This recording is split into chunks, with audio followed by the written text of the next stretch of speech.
반갑습니다. 제1회 서울 필통톡의 진행을 맡은 서경석입니다. 요즘 광고 중에 재밌는 광고 하나를 최근에 봤어요. 나이 지긋한 어떤 회사의 부장이 후배들하고 이렇게 가까워지고 싶어서 요즘 젊은이들이 열광하는 그 셔플 댄스라는 걸 열심히 배우고 있는 모습, 거기에 이제 이렇게 자막이 흘러가죠. 아는 만큼 가까워집니다. 소통 그리고 화합이 얼마나 중요한가를 전달하고자 하는 모 기업의 캠페인성 광고였는데요. 알게 되면 이해하고 또 이해하면 통하게 된다. 이 참 중요한 얘기입니다. 바로 오늘 이 자리가 여러분 그 소통을 위해서 자리하신 거라 믿습니다. 많은 얘기들을 해드릴 거고 궁금한 것들을 물어보시면 최대한 성의 있게 답변을 해서 정말 많이 알고 가셔서 이제 자녀들과 소통하고 가까워지는 그런 계기를 마련하시기를 진심으로 바랍니다. 자, 그럼 여러분의 궁금증을 해결해 주실 오늘 자리하신 분들을 한 분 한 분 소개합니다. 먼저 교육과학기술부의 이주호 장관께서 자리하셨습니다. 반갑습니다.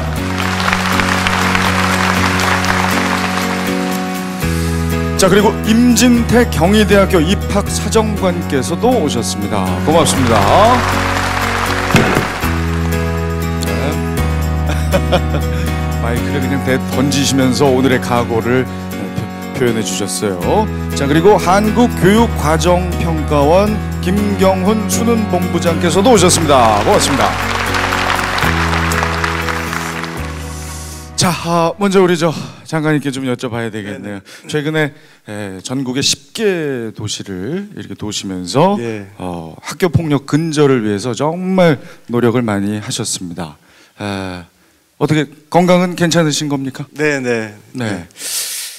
이렇게 많은 학부모님들이 오늘 얘기를 들으러 오셨는데 오늘 이 자리 정말 조금이라도 더 소통하고 궁금증들을 해결하는 시간이 되기를 바라면서 자, 그러면 우리 장관님께 뭐 시작의 얘기를 한번 부탁드려 봅니다. 요즘 사회가 변화하면서 교육의 역할도 많이 달라지고 있는데요.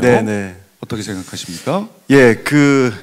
제가 이제 오늘 학부모님들한테 정말 소중한 자리라서요. 어떤 메시지를 좀 전달할까 좀 고민을 해봤었는데요. 가장 중요한 거는 입시에 있어서 학부모님들한테 꼭 제가 말씀드리고 싶은 거는 결국 입시의 변화라는 것이 불가피한 측면이 있다 하는 것을 꼭 좀 말씀드리고 싶습니다. 왜냐하면 그 입시라는 것이 결국은 우리 인재를 키우는 데 있어서 가장 중요한 제도인데 그 대한민국의 어떤 인재라 해야 되는지 그 요구하는 추세가 상당히 지금 많이 바뀌고 있습니다. 그래서 제가 이제 그 공부를 했던 60년대, 70년대만 하더라도 뭐 주입식으로 암기식으로 해서 시험 치고 시험 성적 높으면 되고 하는 그런 시대가 있었는데요. 이제는 미래 사회가 요구하는 인재는 그런 시험 잘 치는 인재가 아니고 창의성을 갖추고 인성을 갖춘 인재다 하는 그런 측면에서 입시를 불가피하게 변화할 수밖에 없는 그런 사정이 있다 하는 그 말씀을 꼭 좀 드리고 싶습니다. 그럼 창의성 그리고 인성을 갖춘 인재를 키우기 위해서 앞으로 어떤 교육 정책을 펴실 생각이세요? 그 창의성이나 인성이라는 것이 이제 왜 필요한지 잠깐 먼저 말씀을 드리면요.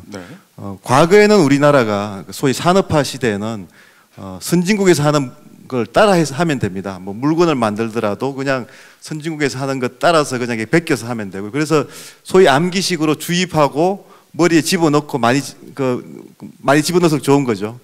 근데 이제는 우리가 이제 선진국 문턱에 있기 때문에 새로운 것을 만들어내는 창의력이 중요한 것이죠. 그래서 요즘 우리 시대의 아이콘이라고 할 수 있는 스티브 잡스 같은 경우에 그 새로운 것을 만들어내는 사람이기 때문에 그만큼 주목을 받는 거 아니겠습니까? 그 미래의 인재는 여러분들의 자녀들은 정말 새로운 것을 만들 수 있는 창의력을 갖춘 인재라야 된다는 것이고요.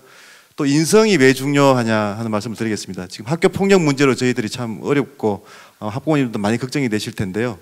학교 폭력의 핵심은 인성입니다. 아이들이 타인에 대해서 공감하고 배려하는 그런 인성을 갖추고 있으면 폭력 문제는 있을 수가 없습니다. 그런데 그런 인성을 키울 수 있는 기회가 가정에서나 우리 사회에서나 굉장히 많이 취약해지고 있습니다. 오히려 유해한 환경이 더 많아지고 있기 때문에 제가 그 수치를 보고 깜짝 놀란 것 중에 하나가 그 학생들의 우울증을 가진 학생들 숫자가 한 30만 가까이 된다는 지금 추계가 있습니다. 그 정도로 지금 이 아이들의 정신 건강도 문제입니다. 그래서 이런 것들을 다 극복할 수 있는 방식이 인성 교육을 강화하는 것이다 이렇게 생각을 합니다. 인성을 키우는 것이다. 그래서 기업에서도 이제는 정말 타인과 공감하고 남을 리드할 줄 알고 배려할 줄 아는 그런 인성을 갖춘 인재를 필요하기 때문에 이 창의성과 인성을 갖춘 인재를 키워내기 위해서 과거의 입시 제도, 우리가 알고 있는 입시 제도는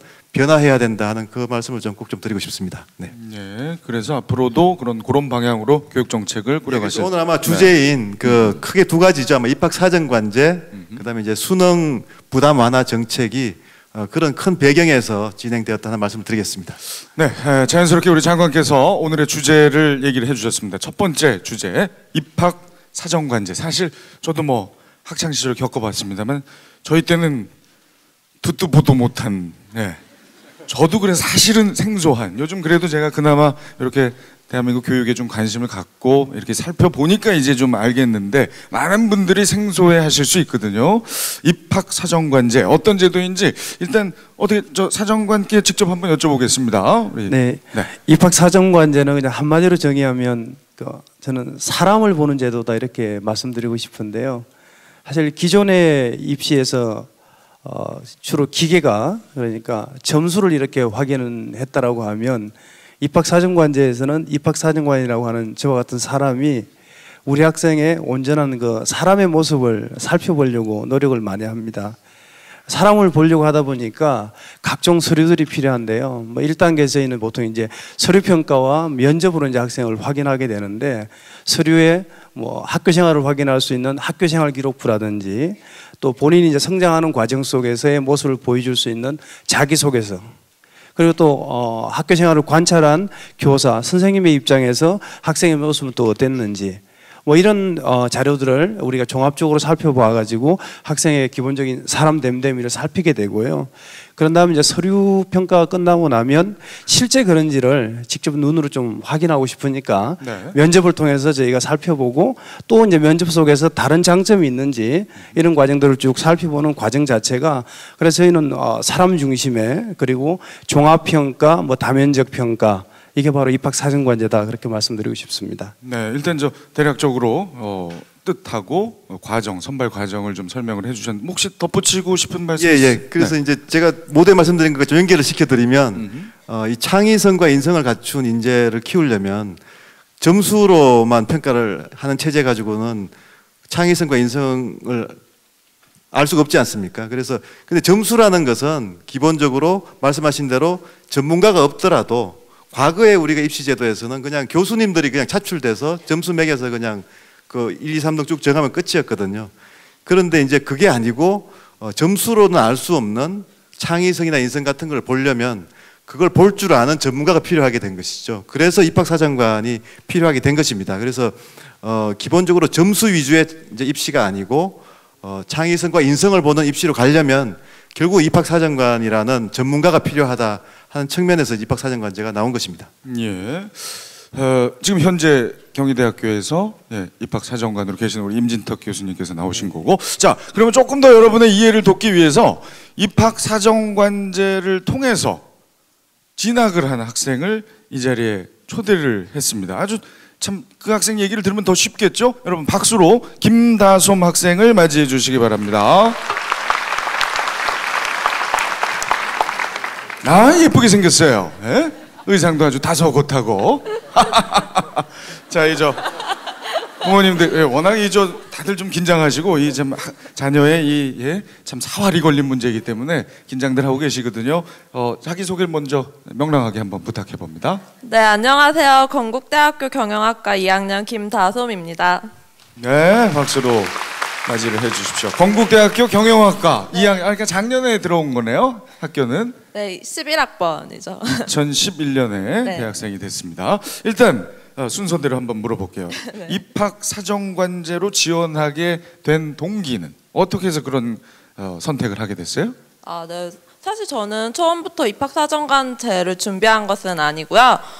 중학교 때부터 경영인이라는 확고한 꿈이 있었어요. 그리고 그 꿈을 위한 여러 가지 역량을 쌓기 위한 그런 활동을 해왔는데 마침 제가 대학에 갈 무렵 입학사정관제라는 그런 제도가 생겨났고 활성화되면서 이 제도는 나한테 정말 적합한 제도겠구나 이런 생각이 들어서 지원을 하게 되었습니다. 그러니까 처음부터 입학사정관제로 내가 대학을 가야겠다 이게 아니라 그냥 네. 경영학을 공부하고 싶다라는 꿈을 가지고 그것을 위한 주변 활동들을 했던 차에 네. 마침 이런 제도가 있네. 그리고 지원을 해서 합격을 한 거군요. 네, 교과서 밖에서 쌓을 수 있는 역량을 그런 얻기 위해서 활동을 하였는데 그게 대학 입시에도 도움이 된 거죠. 그 얘기를 한번 그럼 들어볼게요. 고등학교 때 그래서 어떤 노력들을 했습니까?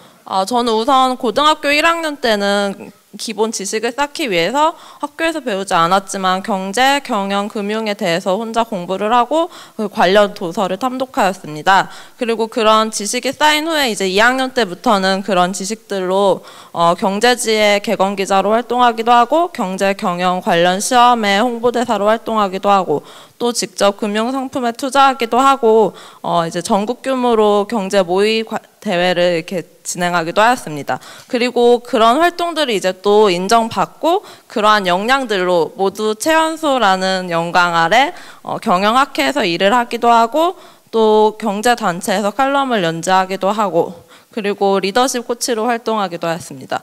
제가 이렇게 활동을 하면서 고등학교에서 학교에서만 배울 수 있는 것들 외에 다양한 활동을 하였기에 저는 전공과 관련된 다양한 더 큰 지식을 쌓을 수 있었고 리더십도 쌓을 수 있었고 또 아무래도 안목이 많이 늘었던 것 같습니다. 지금은 상당히 좋은 얘기만 했는데 네. 사실 입학사정관제 준비하면서 지금 현장에 있는 학생들도 조금 어려움을 겪고 좀 모르겠고 어떻게 해야 될지 뭐 이런 학생들 많이 있거든요. 네. 다솜양은 어려웠던 점은 없었습니까? 우선 다른 학생들처럼 100% 공부에만 집중을 할 수 없었어요. 그리고 또 저는 지방에서 고등학교를 나왔는데 아무래도 지방이다 보니까 수도권보다는 입학사정관제에 대한 인식이 거의 없었는데요. 그렇다 보니까 주변에서 너 학생이 공부를 해야지 공부 안 하고 지금 뭐 하는 거냐 대학 안 갈 거냐 이런 소리들을 굉장히 많이 들었고요. 저는 제 활동에 대한 어떤 어려움보다는 그런 주변의 인식과 그런 소리들이 굉장히 힘들었습니다.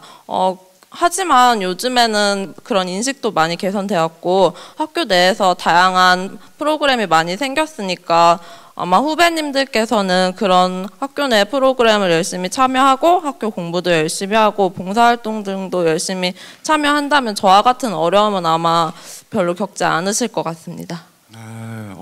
정말 경험에서 우러나오는 충심으로 네. 후배들에게 이렇게 충고를 해준 것 같아요. 그러니까 정작 어려운 게 뭐 양쪽을 병행하는 게 어렵다는 게 아니라 이 친구 얘기가 지금 주변의 인식이 사실 입학사정관에 대해서는 정말 인식이 좀 아직까지도 많이 부족한 것 같습니다. 이제 제가 좀 강조하고 싶은 것은요, 입학사정관의 취지는 그야말로 이제 창의성과 인성을 갖추라 하는 것인데 이게 왜 달을 이렇게 손가락으로 가르치면 달을 보는 것이 아니고 손가락을 본다고 하잖아요. 그러니까 어머님들이 창의성이나 인성을 갖춘 아이로 만들겠다 하는 그 생각을 안 하시고 스펙을 막 쌓아가지고 소위 이제 그 과정을 어떻게든 끼워 맞추려고 하시는데요.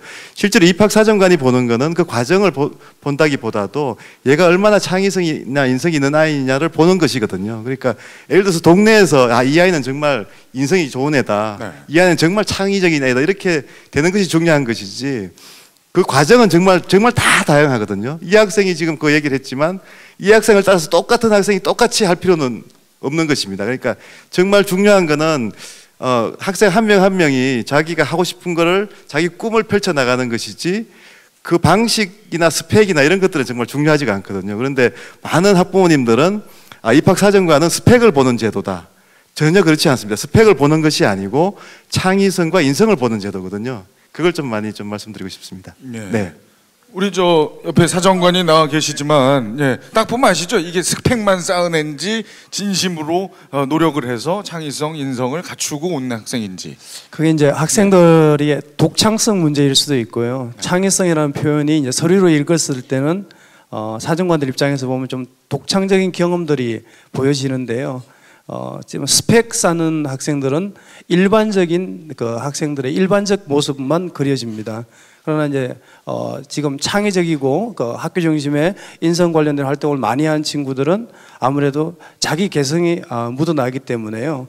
그러한 어떤 독창적 경험들을 보여줄 수 있을 때 더 좋은 평가를 받는다, 이렇게 말씀드릴 수 있을 것 같아요. 알겠습니다. 네. 옆에 지금 뭐 이 사례가 있지 않습니까? 우리 김다솜 양 사실 대학교 2학년이면 뭐 지금 얼마나 사회생활을 해봤겠어요. 이렇게 많은 어른들 앞에서 떨지 않고 또박또박 자신의 의견을 가끔 미소도 지어가면서 얘기할 수 있다는 거. 참 이미 고등학교 때부터 그런 창의적인 활동, 인성 개발을 위한 노력 이런 것들을 했기 때문에 가능하지 않을까 하는 생각이 들어요. 자, 그럼 여기서 여러분 입장하실 때 궁금한 점들을 이렇게 볼에 적으셔서 주셨을 텐데 그 중에 하나를 다는 뭐 시간 관계상 소개를 할 수가 없고요. 제가 대표로 뽑아서 질문을 한번 드려보도록 하겠습니다.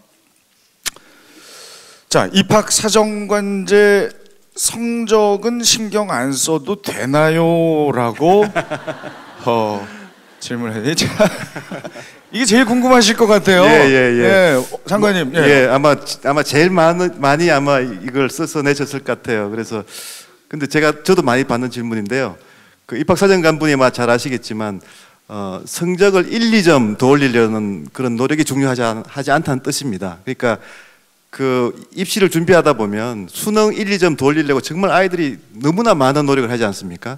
그런데 그거보다는 성적이 한 뭐 5점, 심지어는 10점, 20점 차이가 나더라도 인성을 제대로 갖춘다든지 창의성을 갖춰서 입학사정관이 봤을 때 이 아이가 훨씬 좋은 인성이다, 창의성이다 하면 성적 한 5점, 10점 문제가 안 된다는 그런 뜻입니다. 그러니까 그렇다고 해서 예를 들어서 뭐 성적이 뭐 50점, 뭐 60점 차이가 나면 안 되겠죠. 그렇지만 그 입시를 준비하다 보면 1, 2점을 다투려고 너무 많은 소모적인 노력을 하는데 그럴 필요는 없다 하는 그런 뜻입니다. 네. 먼 얘기입니다만 저도 나중에 이제 자식을 낳게 될 텐데요. 그 친구를 위해서 제가 한 번 더 질문을 하자면 그러면 거의 뭐 비슷한 점수대라면 창의적인 활동한 친구가 그렇죠. 훨씬 더 대우를 받는 게 바로 입학사정관. 입학사정관 제도에서는 그렇습니다. 지금은 이제 입시 제도가 입학사정관으로 뽑는 아이들이 한 15% 정도 되고요. 또 나머지 또 뭐 수능 전형도 있고 다양한 전형이 있기 때문에 그런데 적어도 저희가 이제 입학사정관 전형이 계속 확대될 걸로 예상되기 때문에 아마 서경석 씨 아이는 지금 굉장히 꼬마지 않습니까? 그러니까 아니 아직 생기지도 않았어요. 죄송합니다. 너무하십니다. 결혼하셨다는 얘기를 들어서 관심 좀 가져주세요. 제가 얼마나 지금 대한민국 교육 발전을 위해서 이렇게 노력하고 있는데 죄송합니다. 꼬마니 아니요. 제가 그래서 미래라고 말씀드려요. 일단 알겠습니다. 워낙 저 나란히 아마 그 아이는 아직 태어나지 않았겠지만 이제 입시를 하게 되면 정말 뭐 성적보다는 훨씬 더 그런 쪽이 더 중요해질 겁니다. 그런 세상이 좀 왔으면 좋겠어요. 자, 우리 김경훈 본부장님 워낙 주제가 지금 입학사정관제다 보니까 지금 한마디도 못 하고 계신데 괜찮으시죠? 잠시 후에 이제 두 번째 주제 때 활발하게 얘기를 해주시고. 자, 그러면 제가 이제 대표로 질문을 했는데. 김다솜 양을 수고했으니까 일단 학교로 좀 보내주겠습니다. 박수로 우리 김다솜 양에게 감사를 전하겠습니다. 자, 그러면 우리 객석에 계시는 후보님들께 자유롭게 질문하실 수 있는 시간 한번 드려볼게요. 정말 궁금하신 게 있으면 이렇게 손을 드시면 저희 진행하시는 분이 마이크를 저쪽에 우리 남성분에게 마이크를 좀 전해주시기 바랍니다. 전달 받으시고. 제가 말씀 잘 들었습니다. 그 입학사정관제도 좋은데요. 이렇게 입시제도에서 이렇게 시험 볼 때 이렇게 찍기만 하잖아요. 문제 시험을 찍기 하는데 혹시 프랑스의 바칼로레아 제도를 좀 도입하면 어떨까 싶은데요. 프랑스의 바카로레라 제도.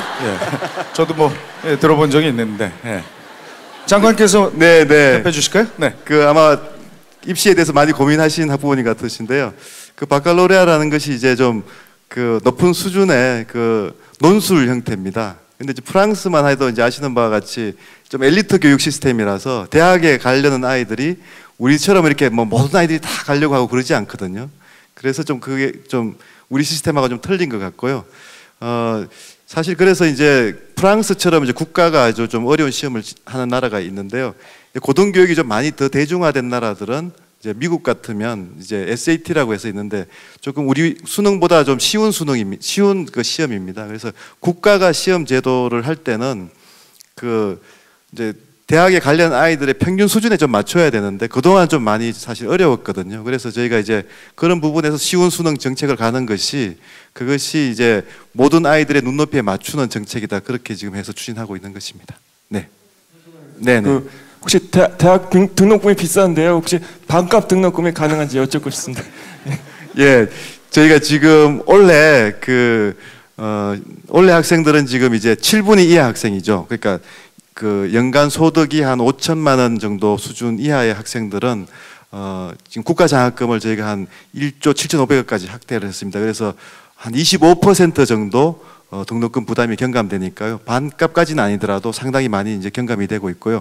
저희가 예산이 허용하는 대로 계속 그 부담 경감 정책을 추진할 예정입니다. 그래서 뭐 바로 일거에 할 수 있으면 좋지만 그 예산이 또 제약이 있는 만큼 그렇지만 지금 그 등록금 수준이 많이 높기 때문에 계속 그 경감 정책으로 지금 계속 그 추진하려고 합니다. 네. 네, 자 계속 노력하고 계시다는 답변이었고요. 자 다음 분 질문 받아보겠습니다. 입학 사정관제 관련해서 질문을 주시는 게 더 좋겠죠? 이 주제가 입학 사정관이니까요. 어디 계십니까? 괜찮습니다. 뭐 뒤에 계시는 분들도 손을 드시면 저희 진행하시는 분이 마이크를 가져다 드립니다. 아 저기 저 여성께서. 제가 그 작년에 입학 사정관에 관심이 있어서 이렇게 입시 설명회를 가다 보면 그 많은 학교 관계자분들이 사실은 에듀파 보지도 않습니다라고 얘기하시는 분이 많았습니다. 그래서 저는 그 입학 사정관을 갖고 대학을 가기는 굉장히 어렵다는 생각을 좀 했었거든요. 그래서 앞으로 입학 사정관에 대해서 어떤 비중을 늘리고 계실 계획인지 궁금했고요.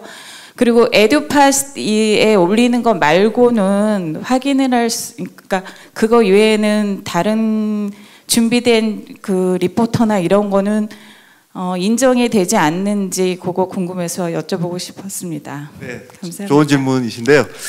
그 입학 사정관 제도가 그 이제 처음에는 이제 제도 초기여서 이 제도가 과연 사실 이제 외국에서 수입한 제도라는 비판도 있었고요. 미국에서 이제 워낙 잘 되는 제도라서 과연 우리 한국의 교육 그 현실하고 잘 맞을지 비판도 걱정도 있었는데요. 지금 저희가 5년 차 하고 있는데 상당히 그 빨리 지금 그 현장에 안착을 하고 있다고 판단을 하고 있습니다. 그래서 그 뭐 결과를 반증하는 것일 수도 있는데요.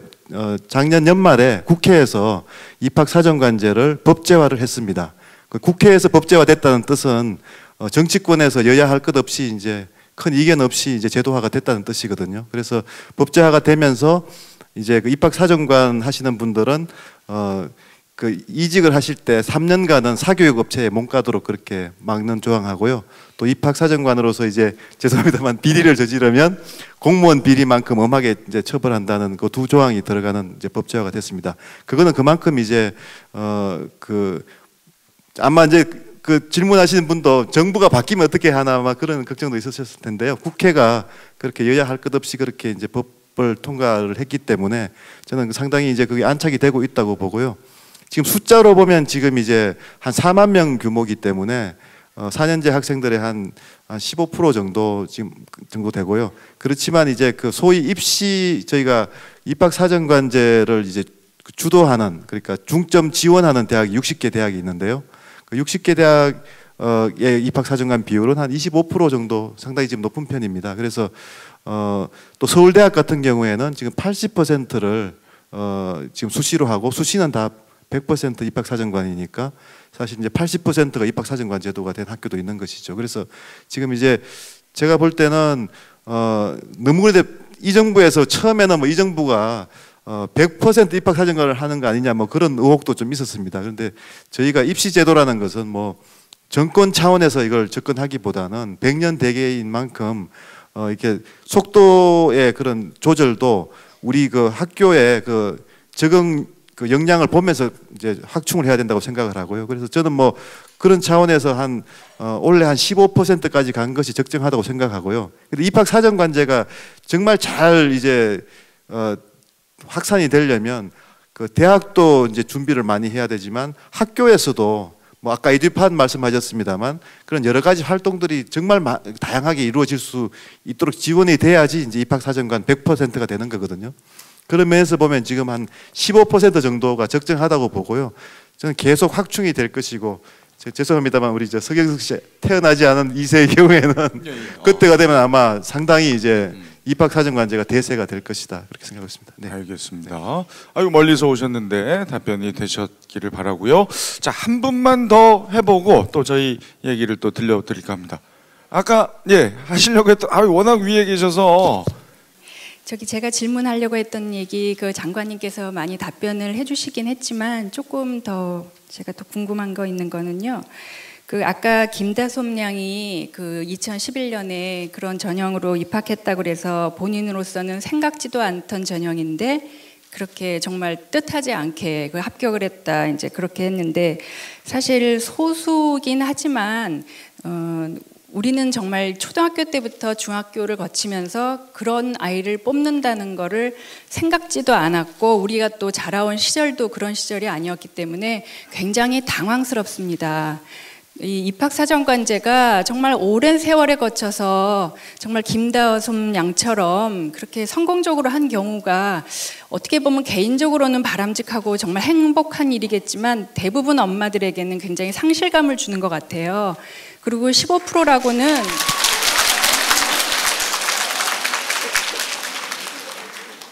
그리고 속도 조절을 하신다 그랬는데 이제 15%라는 거 이제 그게 맞을 것 같기는 하지만 사실 우리가 학교에서도 듣고 이런 기회를 통해서 계속 듣는 거는 마치 모두가 입학사정관제를 준비해야 될 것만 같은 그런 위기감에 있어요. 그런데 아시다시피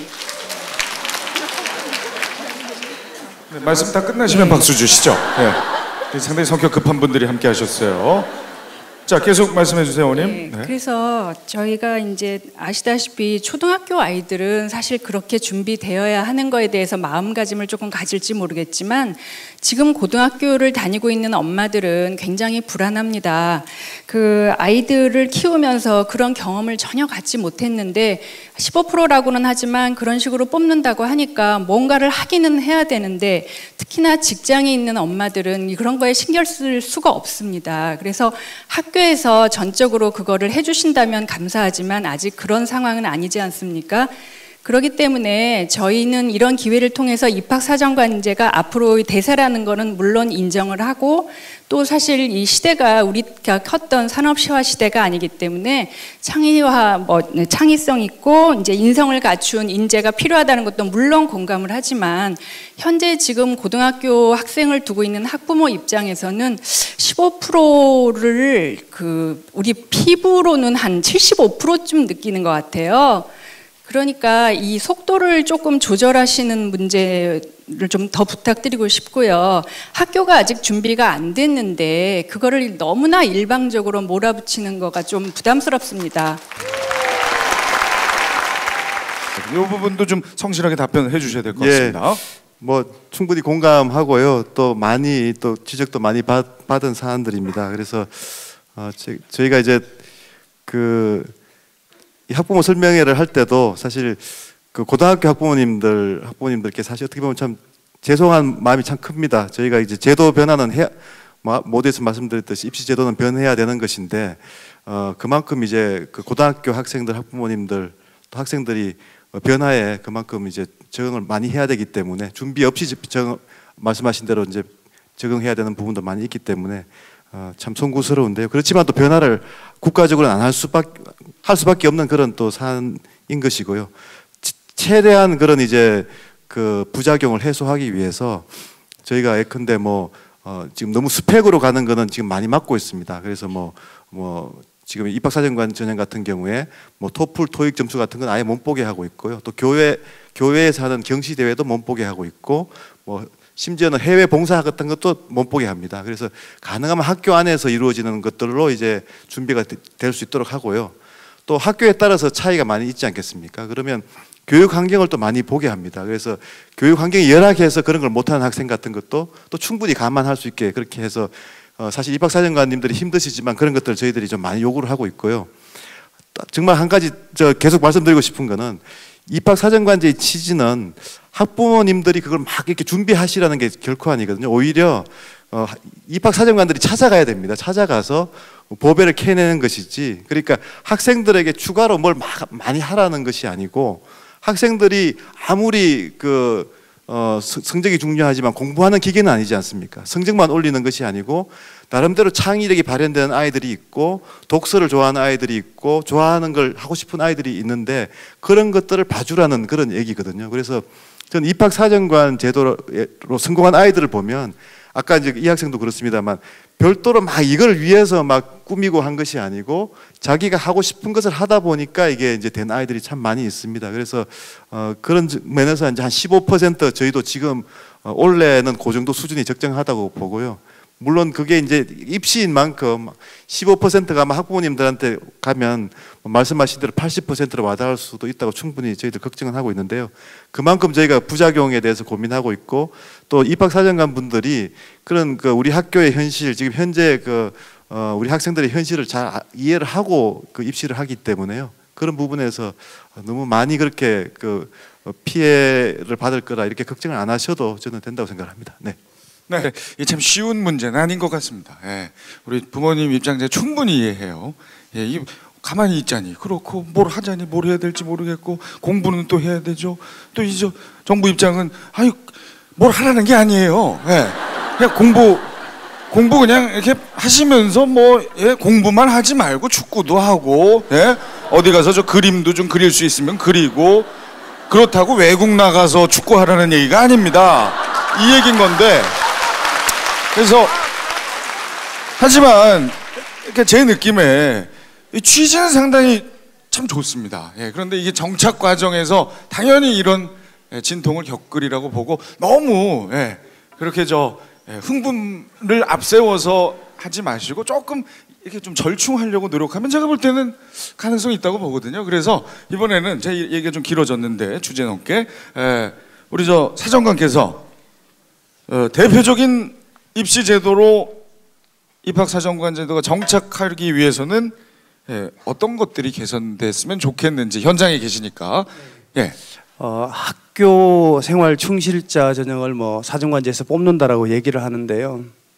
사실 학교 생활 충실자의 기초 자료는 다 고교에 달려 있습니다. 사실 고등학교에서 창의 인성 교육을 얼마나 뒷받침해 주느냐가 사실은 출발점일 수 있는데, 2009년 우리 개정교육과정이 바뀌면서, 그러면서 창의 인성 교육을 강화하면서 실질적으로 변화는 있는데 그 부분이 조금 더 강화되어 가지고 실제 외부에 나가지 않고도 학교 생활 그 자체만 열심히 하면 정말 대학을 갈 수 있는 그런 환경으로 간다라고 하면 그 뒷받침은 결국 교사와 학교의 어떤 부담일 수는 있습니다. 그러나 그것이 결국은 교사가 존재하는 이유, 우리 공교육이 존재하는 이유라고 생각도 한번 해보고요. 저희 대학 입장에서는 사정관제를 우리 학부모님은 조금 더 속도 조절이 필요하다고 말씀을 하셨는데, 학교 현장이 또 바뀌기 위해서는 일정 수준의 학생을 모집해야만 또 그런 어떤 변화도 가져올 수 있기 때문에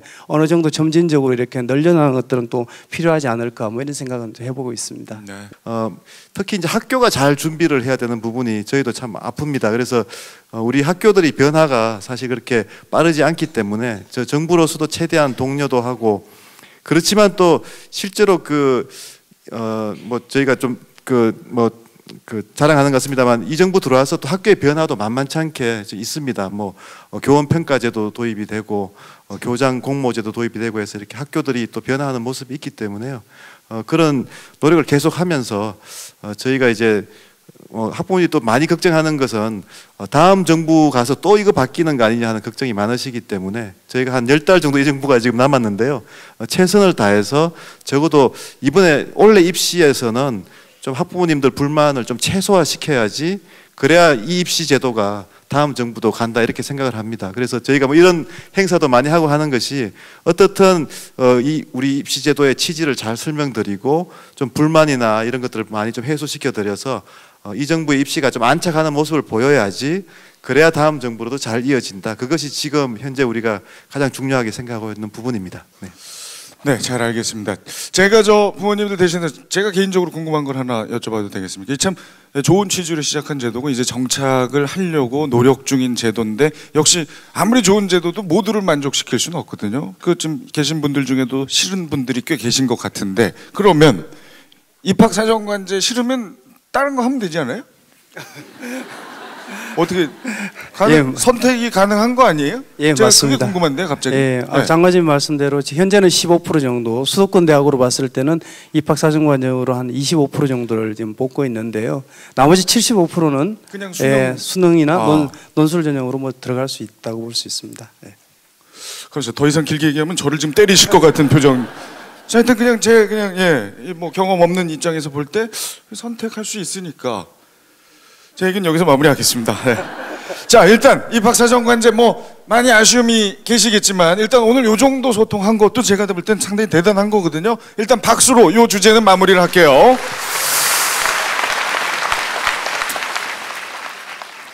아까 우리 장관께서 머리에 말씀하셨지만 오늘 주제 두 가지 중에 하나 수능 부담 완화 정책입니다.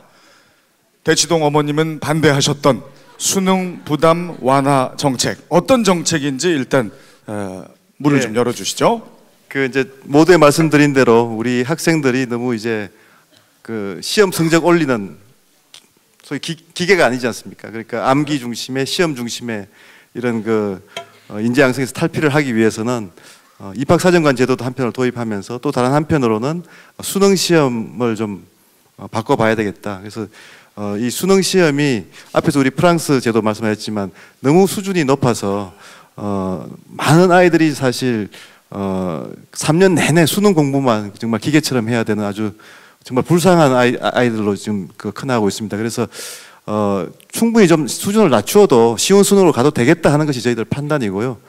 변별력도 그렇다고 해서 뭐 없는 것이 아니다 하는 그 판단을 했었습니다. 그래서 작년에 이제 본격적으로 쉬운 수능이 되고 그래서 이제 그 수준은 저희가 이제 계속 유지가 됩니다. 그래서 일관되게 이제 예측 가능한 그 쉬운 수능으로 가겠다 하는 것이 첫 번째고요.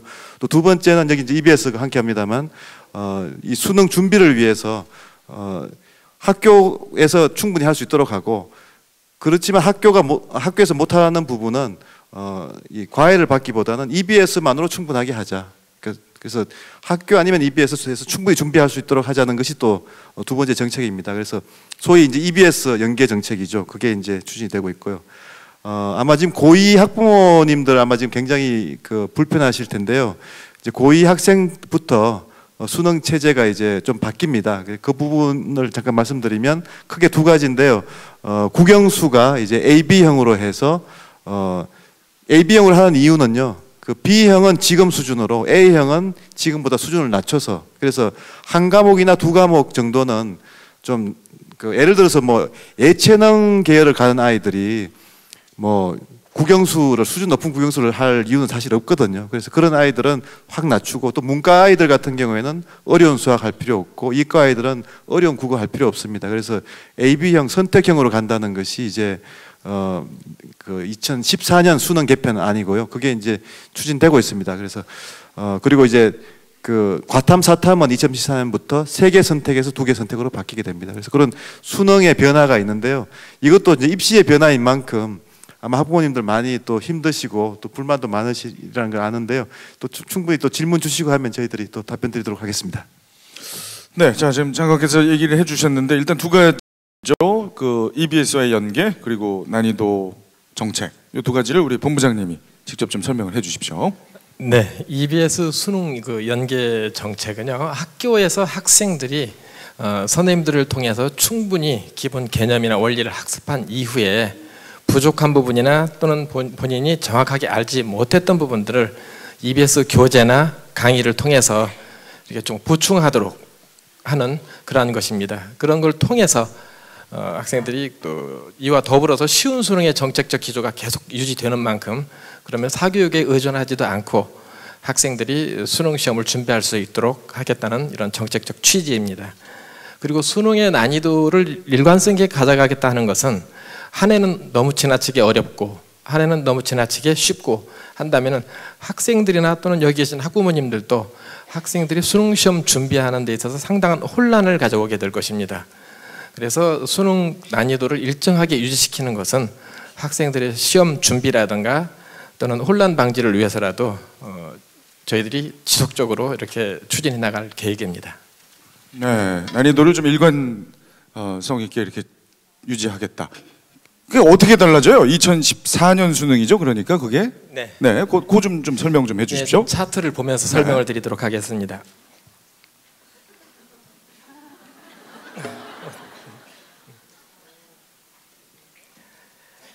네, 지금까지 수능은 우리 어머님들도 잘 아시겠지만 인문계열 진학할 학생이나 자연계열 진학할 학생이나 국어, 영어, 수학을 동일한 문제를 가지고 시험 봤습니다. 물론 수학은 현재도 가형과 나형으로 분리되어 있습니다만은 그래서 국어와 영어가 인문계에 진학할 학생들이 어려운 수능을 안 보는 것처럼 자연계 갈 학생들도 국어를 좀 쉽게 공부를 하고 수학 B 내년에 볼 수학 B가 좀 어려운 부분이니까 그쪽에 공부할 수 있는 시간을 좀 더 갖도록 하고 또 영어 A, B도 나누어지는데 학교에서 대학에서 지정하거나 또는 본인의 진로라든가 학과 이런 곳에서 어떤 것을 반영하는가를 봐서 필요 없이 학생들에게 수험 부담을 가중시키는 것을 좀 줄여보려고 하는 취지에서 수준별 수능을 도입한 겁니다.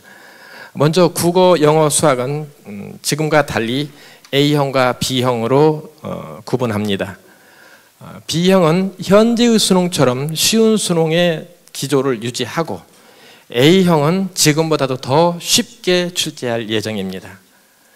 단 수리 A와 B는 서로 과목이 좀 다릅니다. 이사는 과목이. 그렇기 때문에 현재의 체제와 유사하게 갈 계획입니다. 그리고 아까 장관님께서 말씀하신 것처럼 사회탐구와 과학탐구 영역에서는 지금까지 3과목을 선택하도록 했었는데 2014 수능에서는 2과목만 선택하도록 이렇게 했습니다. 또한 직업탐구 전문계열 학생들이 응시하게 되는 과목입니다.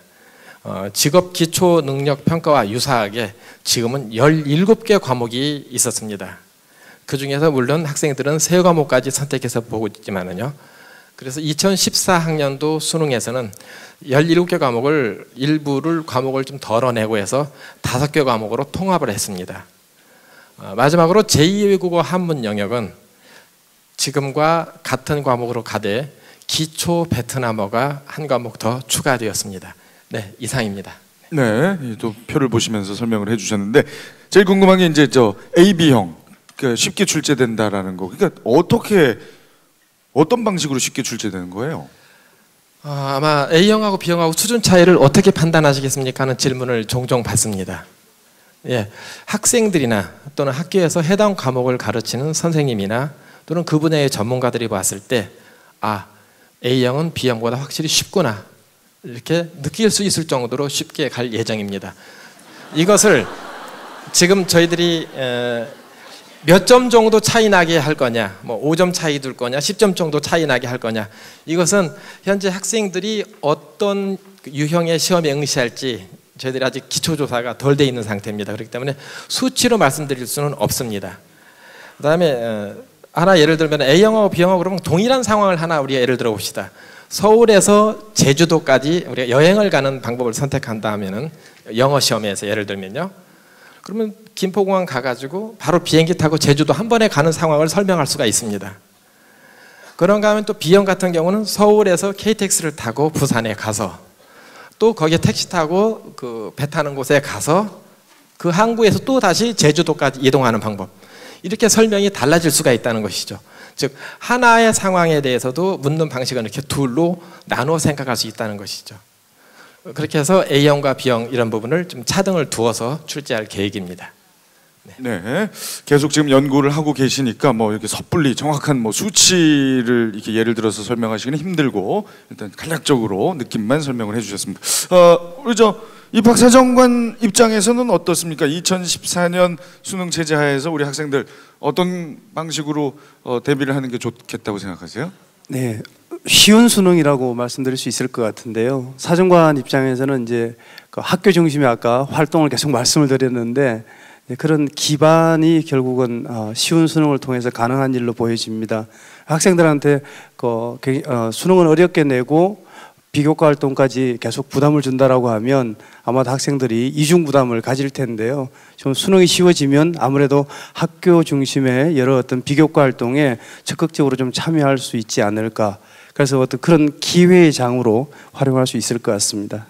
네, 어떻게 보면 이제 쉬운 수능하고 또 입학사정관 네, 준비하고 연결이 되어 있는 거군요. 네. 자, 그러면 여기서 여러분께서 역시 소통의 벽에 써주신 질문 중에 또 한 분의 질문을 대표로 제가 한번 뽑아보도록 하겠습니다. 이걸로 할게요. 자, 수능은 학교 교육과 EBS 교육만으로 충분합니까? 네, 아주 따지듯이. 네, 장관님, 수능은 학교 EBS면 끝입니까? 너무 정답이 있는 질문이라서요. 그냥 뭐 저희 정부 입장에서는 충분합니다. 항상 그렇게 답변을 드려왔고요. 실제로 뭐 이제 수능 EBS 연계 정책이 쭉 추진이 돼서 또 EBS도 많이 이제 역량을 많이 강화시킨 게 틀림없는 것 같습니다. 그래서 뭐 학생들 반응이나 학교의 반응에서도 수능의 경우에 준비는 뭐 학교 또 안 되면 EBS 그런 체제로 충분히 가능하다는 말씀드리겠습니다. 네, 장관님께서는 가능하다고 보시고. 네, 자 일단 뒤 순서가 또 준비가 돼 있어서 이번 순서 좀 마무리해야 되는데 일단 우리 본부장님께서도 오늘 함께하신 소감을 좀 부탁드리겠습니다. 네. 수능에 대해서 국민들의 관심이 대단히 좀 뜨겁고 그다음에 또 모든 부모님들이 최대 관심사 아닌가 이런 생각이 들어요. 특히 2014학년도 수능이 어떤 모습으로 그려질까에 대한 그런 의문점도 많고 그런데 사실 저희들이 5월 17일 날 예비평가 문제지를 공개합니다. 전국적으로 다요. 충남하고 대전은 수능 시험처럼 시뮬레이션을 한번 해볼 것이고요. 나머지 시도는 학교를 통해서 문제지가 나갈 겁니다. 그 내용을 보면 학생들이 이 정도가 A형이고 이 정도 수준이 B형이구나 하면서 어느 정도 가늠을 할 수 있을 것 같습니다. 아까 말씀드린 것처럼 왜 수치화를 할 수 없냐면은 2학년 학생들의 학력 수준을 저희들이 판단할 수가 없어요. 지금 현재 입장으로서는요. 왜냐하면 아직 배우지 않은 과목들이 있기 때문에 그래서 그걸 구체적으로 말씀드릴 수 없는 것이고 그 다음에 문제지가 공개되니까 그걸 참고해서 학생들이 학습에 도움이 될 수 있도록 했으면 좋겠고요. 그 다음에 EBS만 가지고 수능을 할 수 있느냐 수능 준비할 수 있느냐 저희들 출제하는 저희들 입장에서는 그렇게 하려고 노력합니다. 그리고 난이도에 대해서도 쉽다 어렵다 이야기가 많습니다. 그런데 우리 부모님들의 입장에서는 이런 생각을 하고 있는 것 같아요. 내 아이는 만점을 받고 내 아이보다 조금이라도 능력이 부족한 아이는 저 한 80점이나 70점 내려가는 문제가 나와줬으면 모든 부모님들이 아마 다 그런 입장이실 거라고 봐요. 그래서 저희들은 열심히 문항 출제하고서도 모든 국민들로부터 항상 칭찬은 못 듣는 것 같습니다. 그런데 지금보다는 좀 더 원망을 덜 듣도록 좋은 문제 만들어서 학생들이 부담 없이 수능에 응시할 수 있도록 노력하겠습니다. 감사합니다. 네, 자 그리고 우리 입학사정관께서도 마지막 말씀.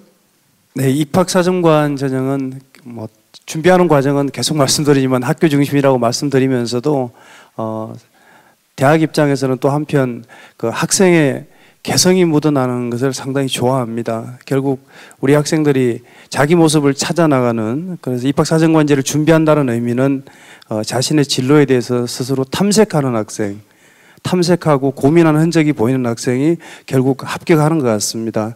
아주 단순한 진리처럼 말씀드리지만 어렵지만 그래도 뽑히는 학생들은 자기 자신에 대해서 고민하고 탐색했던 학생들이 많이 합격하고 있습니다. 네, 잘 알겠습니다. 자, 이제 1부 마지막을 우리 이조 장관께서 정리를 좀 해주시기 바랍니다. 네, 저희가 뭐 이렇게 너무 손에 안 잡히는 얘기만 드렸을 수도 있는데요. 저는 굉장히 저희들 입장에서 중요하다고 생각하고 이렇게 메시지를 전달하고자 노력을 했습니다. 첫째는 그 입학사정관 제도의 경우에는 이 스펙을 준비하고 이런 것보다는 우리 아이가 정말 얼마나 창의적이고 인성을 갖춘 아이인가, 그렇게 크고 있는가 하는 그런 거에 많이 유의를 하시는 것이 그게 정말 입시에도 도움이 결국은 된다 하는 말씀이고요.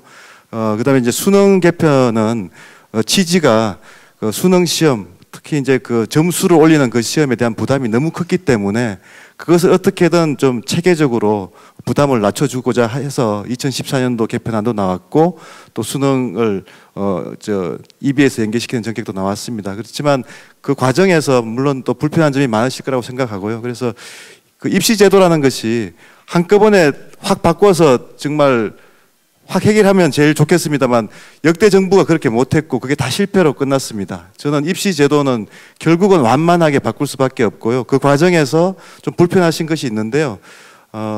뭐 이제 많이 불만족한 부분도 말씀을 하셨지만 저희가 좀 많이 반성하고요. 저희가 지금부터라도 철저히 좀 많이 홍보를 하고 소통해서 사실 그 이해하시고 소통이 되는 만큼 입시 제도의 변화에 대한 그런 불편도 많이 해소가 되리라고 생각을 합니다. 그래서 2부에 또 자세한 내용 설명이 있으니까요. 좀 잘 들어주십사 말씀드리고 이렇게 그 불편한 자리로 이렇게 모시게 돼서 정말 다시 한번 죄송하다는 말씀 드립니다.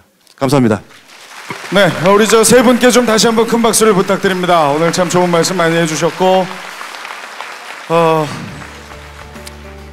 자, 뭐 제 마무리는 좀 짧게 하겠습니다. 네, 제가 대한민국 국민의 한 사람으로서 같은 과정을 겪었고 우리 아이들을 키우는 부모님들이 조금이라도 그 해결책을 찾는데 이력이지만 재미있게 쉽게 전달해 드리려고 노력을 했는데 혹시라도 거슬리는 부분이 있었다면 너그럽게 양해해 주시고, 이제 2부에는 현직 고등학교 선생님들의 입시제도 설명회가 있을 겁니다. 그 시간은 정말 긴박하게 진행이 될 테니까 잘 집중하시고 댁에 돌아가셔서 상의하신 다음에 훌륭한 입시 준비해 주시길 바랍니다. 대단히 감사합니다. 고맙습니다.